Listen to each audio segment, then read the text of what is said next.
Ian Matson, do I have some work for you?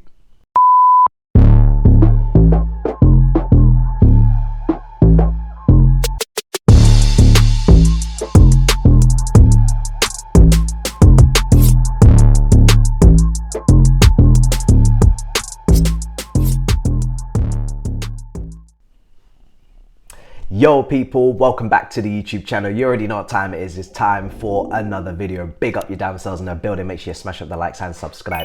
We're coming to you bright and early in the morning. The birds are chirping and we had absolute carnage, disarray and chaos in the Liverpool community man himself. Yesterday was crazy. Lavia absolutely sending shockwaves through the football community in the early hours of the morning with obviously a £48 million bid. I did a stream, check the card, unbelievable stream. It was crazy, but we have to talk tactically because let's see, with the hypothetical that we do bring in Lavia and Caicedo, as the two deals are not expected to be related, we're still going after Caicedo according to the big sources. And of course, Lavia, that bid has dropped. Now, in my opinion, before we get into the dream, Lavia £48 million bid kind of smells like just slightly under the asking price and pushing Liverpool to kind of meet the asking price, similar to what Rice with Manchester City pushing Arsenal. Now, it's also potentially could be a warning out to Brighton to say, listen, we have alternatives that are half the price, so let's get this deal done quickly, and to maybe put some pressure on Caicedo's agent.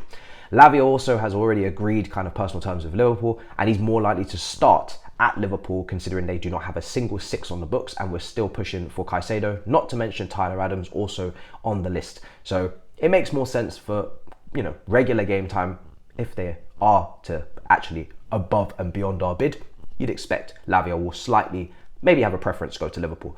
But we don't have time for that because we have time to dream. Dreaming is free, but Caicedo is not. It's what I said on Twitter, but I want to say it again. On this tactical board, we're going to get straight into the potential possibility of a absolute Mazzolini midfield free Lavia, Caicedo and Enzo. Now I have to talk about this, how it will work, because of course when Nkunku got injured and he is missing for 4 months, which is a long time, the 4-2-3-1 formation, as we discussed in the live yesterday, is it really actually necessary and feasible? Is it really something we should prioritize, unless we're going to obviously buy a 10? Now, Chelsea are interested in a lot of wingers slash 10s in Elise and Kudus that have this, you know, ability to play maybe multiple positions, but in a certain zone. And that's going to play a part in this next part of the video. So let's get into the formation, right? A midfield three of Enzo, Caicedo and Lavia. Now, between Caicedo and Lavia, you take your pick as to who you'd play as the six. Caicedo is better defensively than Lavia, so you'd probably maybe just slightly preference towards him. He's also played in the first phase with De Zerbi and Brighton, so he's maybe more experienced playing in between those kind of areas, picking up the ball for the centre-backs. Lavia, he could play as a 6 and an 8, extremely good on the ball. Also came through the Manchester City Academy, so again, I don't think he'd have any problems with the first phase, but from an aerial standpoint and from a tackles and interception standpoint, he's not hit the same level as Caicedo last season in that Southampton team, understandably, so maybe putting a bit more of a risk on him, especially a little bit younger as well. But off the ball, you could even maybe assume that it's going to be a 2, just both of them shielding the back 4, which is absolutely fantastic. Enzo definitely released and unshackled from defensive responsibilities. He'll just chip in when and if needed. But let's talk about how we'll go forward, because now there's no 10 who is going to actually take up positions in the half spaces. Now, first of all, you'd expect Enzo to be the most attacking out of the midfield three. I think that goes without saying. He's got a shot on him. He's got an incredible final pass on him. He's got the ability and the potential to be an incredible assist and creator. Kind of what we had in Fabregas when he was alongside Matisse. So he'd be the one to assume that would break free from that structure and really get far forward. But if we're going to potentially go for a Kudus or an Elise, that would add extra creativity into the team and extra, dynamic into the team in terms of a player that's not going to constantly look to run in behind. You look at Sterling, you look at Madueke, definitely a touchline winger at the moment, wanting to take people on. You look at Mudryk, they're very, very direct. But Chelsea are very interested in Elise, and Elise in particular, even though I've said he's injured and that is a cause for concern, his pass and his vision and his kind of, progressive nature in spotting the pass before potentially just, being the runner is going to be crucial in this, because it will double up with Enzo and provide an extra creative option. And that could create a box midfield. That's been tried and tested quite a few times in the Premier League last season and before. It would allow a winger a fullback, sorry, to really bomb forward on the right hand side, potentially being Reece James or Gusto on that right hand side. Now that would, play into maybe any of those fullbacks' hands, maybe a Cucurella, who will slot in and maybe make a 3, as Chelsea kind of let the right side go and kind of let Cucurella tuck in, and obviously with Colwell and all the other centre-back options as well. If you're to flip this script, then obviously you need to put Enzo more to the right-hand side of the midfield. 3, move Caicedo to the left or Lavia to the left of the midfield 3 and let them kind of cover for the left-back position, which is Chilwell or Ian Maatsen, who are flying fullbacks who love to overlap and get forward, get goals. And that would kind of, again, tilt the team the opposite direction.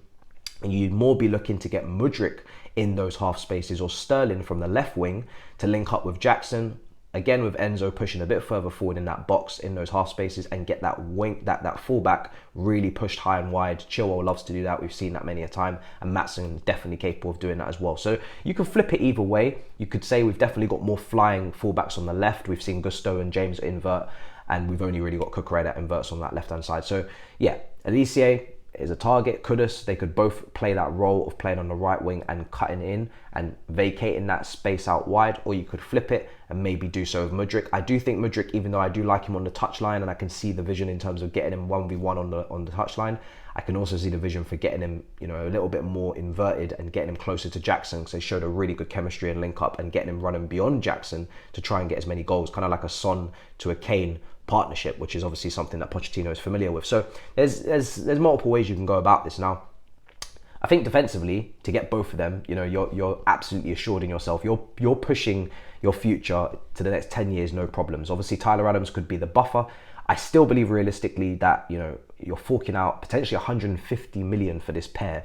It's a lot of money, and it's more realistic probably that Chelsea are more likely to go with a Tyler Adams 20 million and obviously an Enzo, and this gets Liverpool up to the 50 million. But you let me know in the comments, and I've asked this on the watch along, but I want to know what you think in the comments as well, because it's an interesting question. Would you prefer Lavia for 50 million plus Tyler Adams for 20 million, making it a total of 70 million for the two? Or would you prefer Caicedo for 100 million alone? So 1 or 2 players in this position.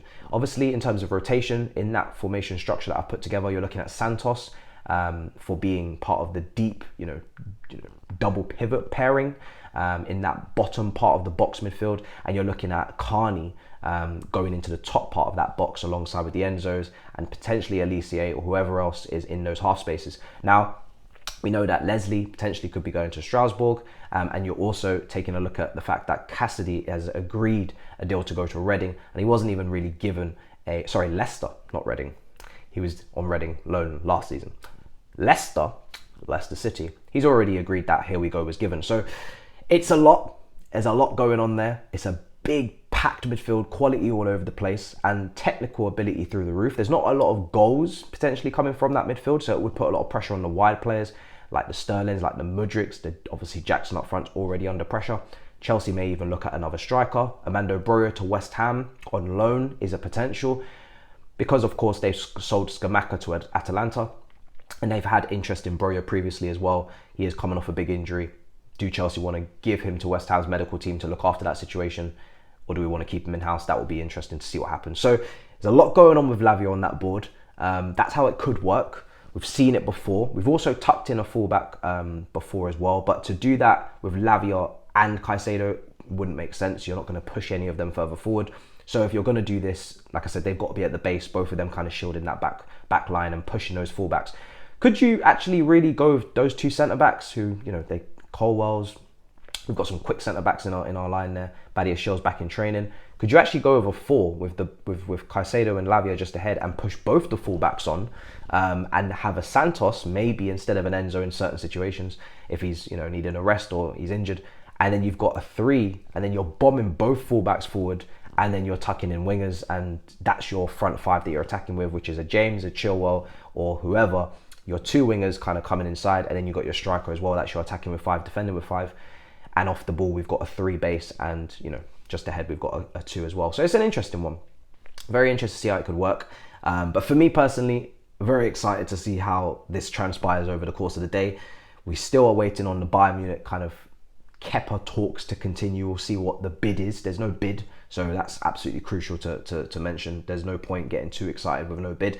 Felix is apparently open to moving to Chelsea as well, according to Ben Jacobs, but again, Chelsea are not interested, they're not moving on him. So again, when I talk about the 10 position, I don't really bring up Felix, or I don't bring up Neymar, because I don't think these deals are going to happen, because there's clearly no interest and we're not moving on these players. We know who the 10s are that we're interested in. And speaking of Kudus, to be fair to him, Brighton are struggling at the moment to agree those personal terms because he wants to have a release clause in the contract.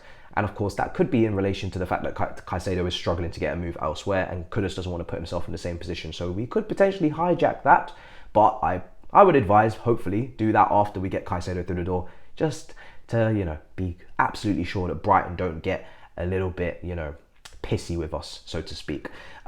We will be playing Wimbledon at home as well in the Carabao Cup second round. That's another kind of conclusion to that situation. Not proud of it, but that's where we are. But that's where we're at life, you know. So there's nothing to complain about. We already knew that. And of course, we shall see if any of this progresses throughout the day. It's going to be very, very interesting. But let me know what you think about the tactics. Let me know if you think they can play all in one kind of harmonious team, the first 11. It is a little bit of maybe overkill. And like I said at the start of the video, realistically, I do think Lavia, it makes more sense for him to go to Liverpool because the game time is absolutely guaranteed. We could just go over Caicedo, Enzo, flat midfield in a 2, maybe play with Carney as a 10, and then Lavia is on the bench. So it could go either way. But let me know what you think in the comments down below. Smash up the likes and subscribe, and I will see you guys next time. Big up your damn selves. In a bit, people. Peace. La,